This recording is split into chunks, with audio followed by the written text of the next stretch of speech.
నమస్కారం. Welcome to ask talks ప్రోగ్రామ్కి. నా పేరు doctor జిఎల్కే Durga, retired principal ఆంధ్రమహిళ Sabha arts and science college and motivational speaker. ఈ రోజున నేను తీసుకున్న అంశము గోల్ సెట్టింగ్. అంటే జీవితంలో ప్రతి వాళ్ళకి కూడా ఒక లక్ష్యం ఉండాలి. What is purpose of our life? అంటే మనం మన జీవితంతో ఏం చేద్దాం అనుకుంటున్నాం, ఏం అవ్వాలనుకుంటున్నాం. ఒకసారి చిత్తూరులో ఒక అబ్బాయి గణేష్ అనే అతనికి అందరూ యూత్ కాఫీ తాగుతూ ఉంటే అతను కప్పులు కడగడం, కాఫీలు అందించడం చేస్తూ ఉంటాడట. ఆ అబ్బాయి ఒకసారి ఐఏఎస్ అనే పదం విని, అన్న ఐఏఎస్ అంటే ఏంటి అని అడిగితే వాళ్ళందరూ ఐఏఎస్ డిగ్రీ అయ్యాక ఉంటుంది అన్నట.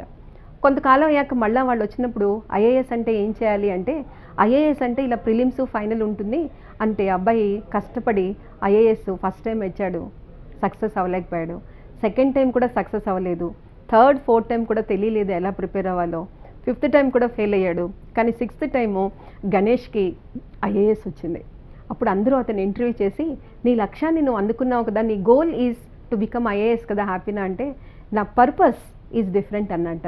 అంటే నీ పర్పస్ ఏంటి ఐఏఎస్ అవ్వడంలో అంటే, నాలాగా ఎంతోమంది చదువుకోవాలని ఆసక్తి ఉన్న, టాలెంట్ ఉన్న వాళ్ళు ఈ కప్పులు కడుగుతున్నో ఇంకో చిన్న పనులు చేసుకుంటూ పాపం డౌన్గా ఉండిపోయారు. అటువంటి వాళ్ళందరికీ సాయం చేయడమే నా పర్పస్ ఆఫ్ లైఫ్ అని చెప్పాట. అంటే మన goal is different in our life and our purpose of life is different.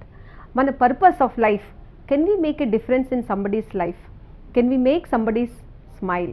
అందుకే వివేకానంద గారు అంటారు, జీవితంలో నీతో నువ్వు కనుక మాట్లాడుకోకపోతే ఒక గొప్ప వ్యక్తితో మాట్లాడుకునే అవకాశాన్ని పోగొట్టుకుంటావు అంటారు.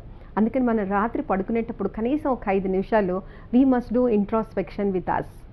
నేను ఈ రోజున ఏమైనా ఒక మంచి పని చేశానా, ఎవరికైనా సహాయం చేశానా, ఒక్క మనిషికి మొహం మీద చిరునవ్వు తెప్పించగలిగానా, ఇంత ఆకలిగా ఉన్న వాడికి ఇంత అన్నం పెట్టగలిగానా, కనీసం రోడ్డు మీద దాటడానికి కష్టపడే వాళ్ళకి ఏమైనా సాయం చేశానా అనుకుంటే ఆ రోజున మనకి తృప్తిగా ఉంటుంది. ఒకవేళ మనం ఆ రోజున ఆ పని చేయకపోతే మర్నాడు తప్పకుండా ఆ పని చేయడానికి మనం ప్రయత్నిస్తాం.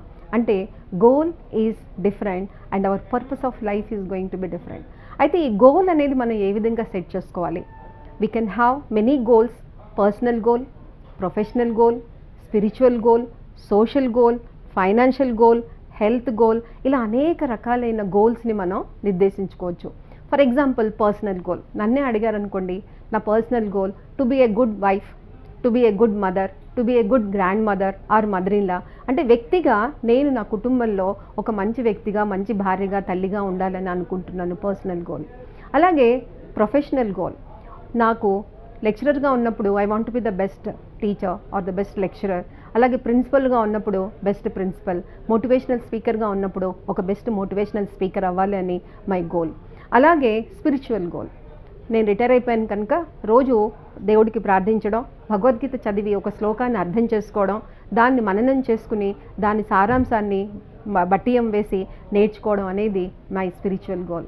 అలాగే నా సోషల్ గోల్, నేను కష్టపడి చదువుకున్నాను కాబట్టి చిన్నప్పటి నుంచి పరిస్థితులకి ఇబ్బంది పడుతూ నలుగురు అమ్మాయిలకి కనీసము చదువు చెప్పించడం, లేకపోతే ఆరోగ్యం గురించి ఎవరైనా ఇబ్బంది పడుతుంటే వాళ్ళకి ఏదైనా సహాయం చేయడం అనేది, అలాగే వీలుంటే ఒక ఆర్ఫనేజ్ కానివ్వండి, ఒక ఓల్డ్ ఏజ్ హోమ్ కానివ్వండి వెళ్ళడం అనేది ఒక చిన్న సోషల్ గోల్.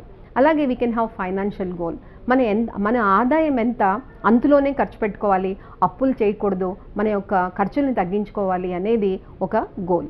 అలా రకరకాల గోల్స్ని, ఆరోగ్యానికి మనం ఏం చేయాలి అంటే మెడిటేషను, యోగా చేస్తామా, వాకింగ్ చేస్తామా, ఇంకొకటి లేకపోతే డైట్ చేస్తామా, ఆరోగ్యాన్ని, ఫిజికల్ అండ్ మెంటల్ హెల్త్ని మనం ఏ విధంగా ఇంప్రూవ్ చేసుకోవాలి, ఇవన్నీ కూడా మనం ఒక గోల్స్గా, రిటర్న్ గోల్స్, మనం కాగితం మీద మన యొక్క గోల్స్ని, లక్ష్యాలని రాసుకుంటే కనుక అవి మనకి పదే పదే గుర్తొచ్చేసి మనం చూసుకోవడం మూలాన అవి మనకి ఈ గోల్ని నువ్వు ఈ రోజున అచీవ్ అయ్యావా, ఒక అడుగన్నా ముందుకు వేసావా, 1000 అడుగుల ప్రయాణమైనా మొదటి అడుగుతోనే ప్రారంభమవుతుంది అని అసలు గోల్స్ రైట్ అంటే రాసుకోవడం మూలాన మనకి అవి మోటివేట్ చేస్తూ ఉంటాయి, ప్రేరణ కలిగిస్తూ ఉంటాయి.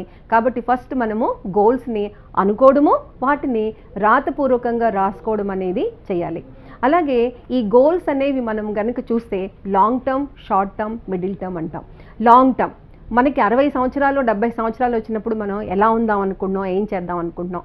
40-30 సంవత్సరాలకి ఏం చేద్దాం అనుకుంటున్నాం, అలాగే రాబోయే 1 ఇయర్ 1.5 ఇయర్లో ఏం చేద్దాం అనుకుంటున్నాం, ఇలాగే ఈ సంవత్సరంలో, ఈ నెలలో, ఈ వారంలో మన గోల్ ఏంటి, ఏం చేద్దాం అనుకుంటున్నాం.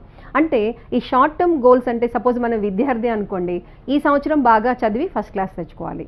విద్యార్థి అయిపోయి మనము నిరుద్యోగి, ఇప్పుడు ఉద్యోగం కోసం వెతుకుతున్నాం. ఏదో కాంపిటేటివ్ ఎగ్జామ్స్ని 6 మంత్స్లో నేను మంచిగా క్రాక్ చేసి మంచి కాంపిటేటివ్ ఎగ్జామ్స్లో సక్సెస్ అవ్వాలి మన గోల్. అలాగే మన యొక్క మిడిల్ టర్మ్ గోల్, ఒక మంచి ఉద్యోగం సంపాదించాలి, లేదా కారు కొనుక్కోవాలి, ఇల్లు. లాంగ్ టర్మ్ ఏంటి, suppose you want to start 1 company or 1 college or you want to give employment by becoming an entrepreneur, ఒక 100 మందికి ఉద్యోగం ఇవ్వాలనుకుంటున్నాం. అంటే ఈ long term, short term, medium గోల్స్ని మనం అనుకోవడం వలన అవి మనకి దశా నిర్దేశాన్ని మనకి చేస్తాయి. అంటే మన ఫోకస్ని, మన విజన్ని పక్కదారి పట్టకుండా ఎప్పుడు కూడా మనం కాన్షియస్గా ఈ పని చేస్తున్నాను, వీళ్ళతో మాట్లాడుతున్నాను, ఈ నెట్వర్క్లో ఉన్నాను, నేను నా గోల్ వైపుకి వెళ్తున్నానా, గోల్కి డీవేట్ అవుతున్నానా, నా ప్రయత్నంలో నేను ముందుకు అడుగు వేస్తున్నానా అని మనకి మనం అనుకుంటాము. మన గోల్ని సాధించడానికి మామూలుగా మనం ఒక రోల్ మోడల్ అనేసి అనుకుంటాం. అంటే మీరు క్రికెట్ అయితే మామూలుగా మీరు సచిన్ టెండూల్కర్ అంటారు, ధోని అంటారు, ఇంకొకళ్ళు అంటారు. అలాగే పొలిటికల్ ఫీల్డ్లో మీకు ఇష్టమైన, అది చంద్రబాబు నాయుడా, కేసీఆర్, మోడీనా, ఇంటర్నేషనల్, నేషనల్, ఏ పొలిటీషియన్ మీకు ఇష్టమైన వారో వాళ్ళని ఒక రోల్ మోడల్గా, సంగీతం అయితే మనకి ఎంఎస్ సుబ్బలక్ష్మ, మనకి బాలసుబ్రహ్మణ్యమ, ఏ రంగంలో నిష్ణాతులు ఉన్నారో వాళ్ళ యొక్క విజేతల యొక్క చరిత్రలు చదవడం వలన మనకి ఒక ధైర్యం అనేది వస్తుంది.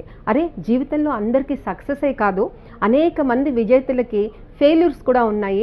ఆ ఫెయిల్యూర్స్ నుంచి వాళ్ళు ఏం నేర్చుకున్నారు, జీవితంలో ఫెయిల్యూర్ అనేది ప్రతి వాళ్ళకి తప్పనిసరి అనమాట. ఆ కొద్ది కాలం మనసులో బాధ, తపన ఉన్నా దాన్ని ఏ విధంగా వాళ్ళు అధిగమించారు అనేసి మనం అటు గాంధీ గారు ఫస్ట్ టైం లాయర్గా ఆయన కోర్టులో మాట్లాడలేక వణికిపోయి కూర్చున్నారు అనేసి వింటాం. ఆ తర్వాత ఆయన ఎంత మంచి వక్తగా, పబ్లిక్ స్పీకర్గా అయ్యారో మనందరికీ తెలుసు.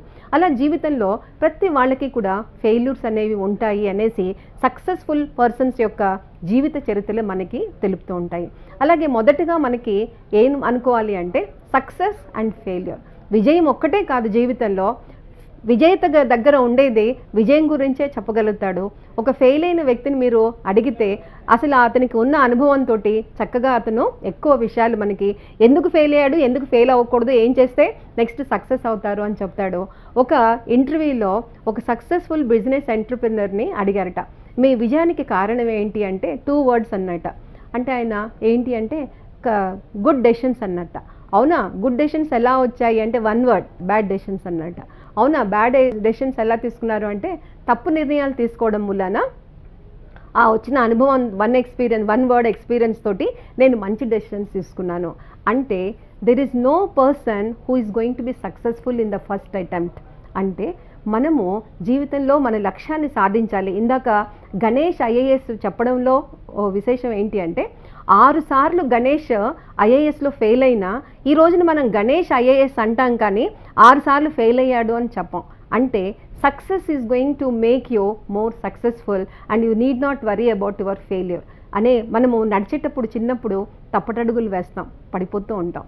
సైకిల్ తొక్కేటప్పుడు అనేక సార్లు పడ్డం, దెబ్బలు తగలడం జరుగుతుంది. కానీ ఎండ్ పాయింట్ ఏంటి అంటే చిన్నప్పుడు నడక ఆగిపోలేదు, సైకిల్ తొక్కడం ఆపలేదు, స్కూటరు, కారు, విమానం కూడా మనం నడపచ్చు. అంటే ఈ చిన్న పొరపాటు మూలన తప్పి పడిపోయాము అనే భయాన్ని మనం పక్కన పెడితే కనుక జీవితంలో మన లక్ష్యాన్ని మనం అందుకోగలుగుతాం. కాబట్టి ఎప్పుడు కూడా first what is my goal in life, what you want to become. ఎందుకు అంటే కనుక లైఫ్ ఈజ్ లిమిటెడ్.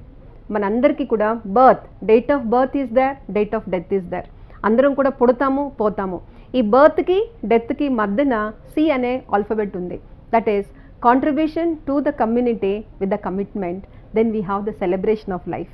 మనం ఒక గాంధీ జయంతి, వర్ధంతి ఎందుకు చేసుకుంటాము, మన వివేకానందుల వారి జయంతి, వర్ధంతి, అబ్దుల్ కలాం గారి వర్ధంతి, జయంతి మన దేశాల్లోనే కాదు వీళ్ళందరూ విదేశాల్లో కూడా ఎందుకు చేస్తారు అంటే there contribution to the community.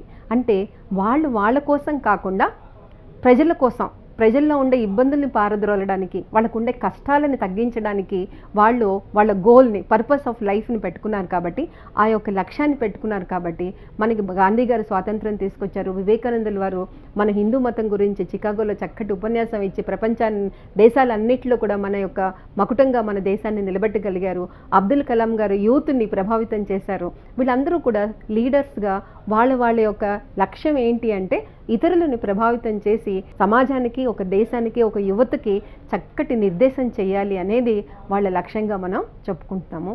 కాబట్టి first you set A goal, what you want to become. అది విద్యారంగంలోనా, ఉద్యోగంలోనా, ఇంకా ఎక్కడైనా మీరు అనుకున్న రంగంలో ఏ విధంగా ముందుకు వెళ్ళాలి అనేది ఒక లక్ష్యాన్ని నిర్దేశించుకుని దానికి కావాల్సినవన్నీ సమీకరించుకోండి.